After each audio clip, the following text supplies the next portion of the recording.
Hey guys, this is Scott. I'm about to change the CGM sensor in my arm, and I know some of you have had some questions on how I do that. So I'm going to make this video and hopefully will help answer some of your questions. Now, I've only put this in twice. This is my third time, and the first two times I used a mirror. Now I'm using a webcam, so we'll see how it goes. But the first thing I'm going to do is to yank out my old sensor. This thing's been in here for about 7 days. Breaking a couple of FDA guidelines there. Number one, putting it in my arm. Number two, keeping it there for so long, but you do what you do. So don't try this at home because the FDA would not approve. So I take off my old IV 3000, pinch this, pull off the old transmitter, and I'm going to take that transmitter and stick it in my charger. There's some blinking lights. Let that charge while I'm doing the job. So I'm going to pull this old one out, and we're going to see how the wire looks. Ouch. The straighter the wire is, supposedly the better it should work.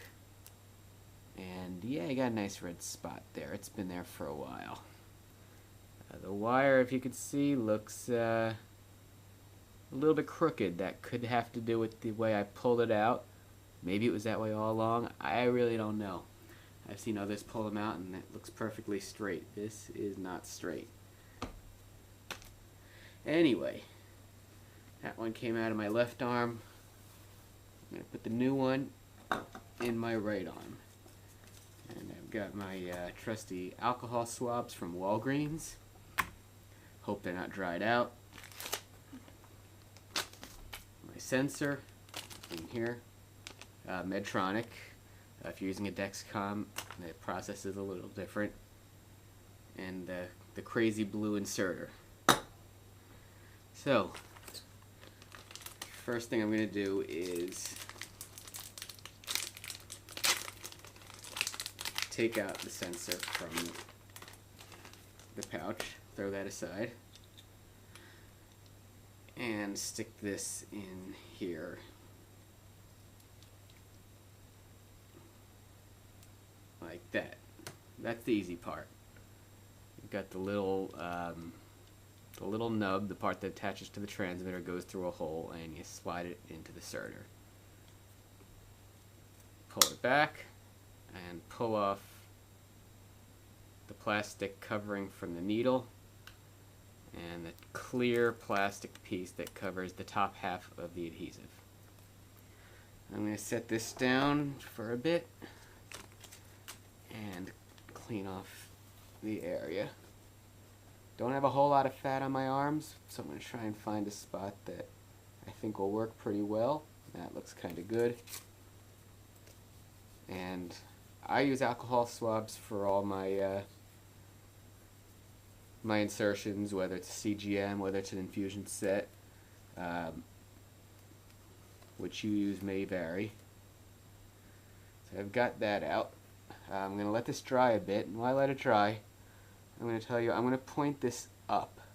The needle is pointing up towards my shoulder. And the reason for that is really, I think it's just a little bit easier to do it that way. Okay, now time to insert the sensor. Now this has these angled feet on the inserter. They tell you should tip it a little bit more than putting the feet flush on there. I generally keep the feet flush on there. I don't know why. If they wanted it more, they would have angled them more. So I just kind of do it straight. The other thing, after I insert it, I know people always have a hard time pulling the inserter out, whether it's going in the arm, in the leg, in the abdomen.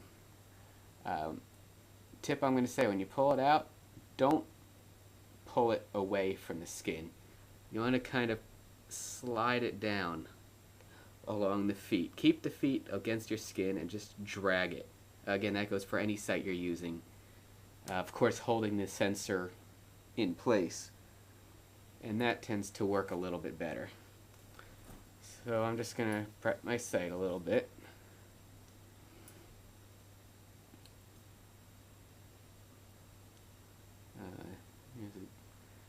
good spot. I already tried once and it didn't work, so I'll try it again. And I'm going to press the button, and there it goes.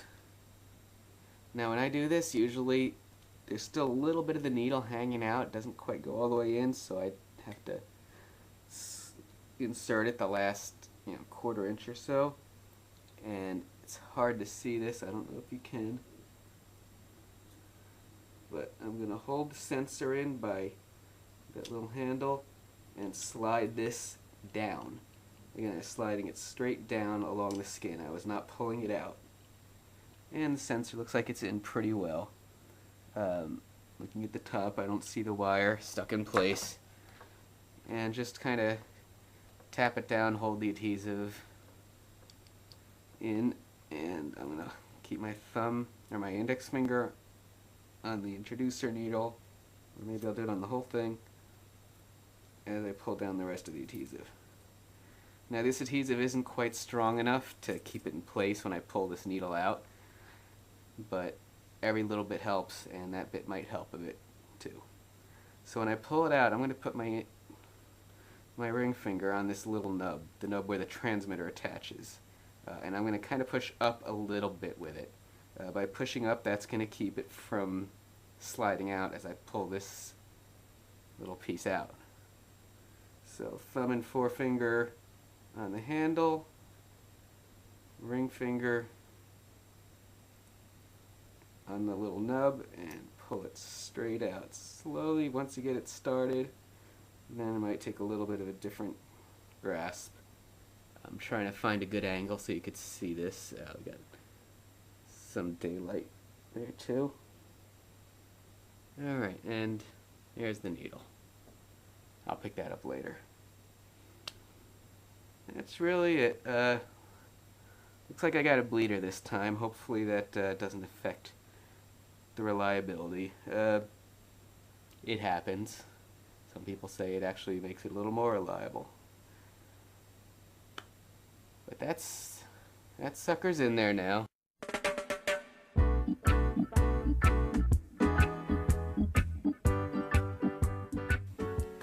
Now that the sensor is been there for a while, it's quote wet, and my transmitter is all charged, the green light has stopped blinking, time to plug it in. Now if you've been able to stick it in with the blue thing, take out the blue thing, take out that introducer needle, this part's easy. Snap it in, wait for the green light to blink. Sometimes it happens right away, sometimes it doesn't. There it is. And then little IV 3000 one hand. I don't know why they call it one hand. I always need two, except when I'm using it on my arm. I can only use one. This is the 2 3/8 by 2 3/4 size. You can really use whatever size you like. You could probably use Tegaderm or any of the others. This is it. Peel off the back.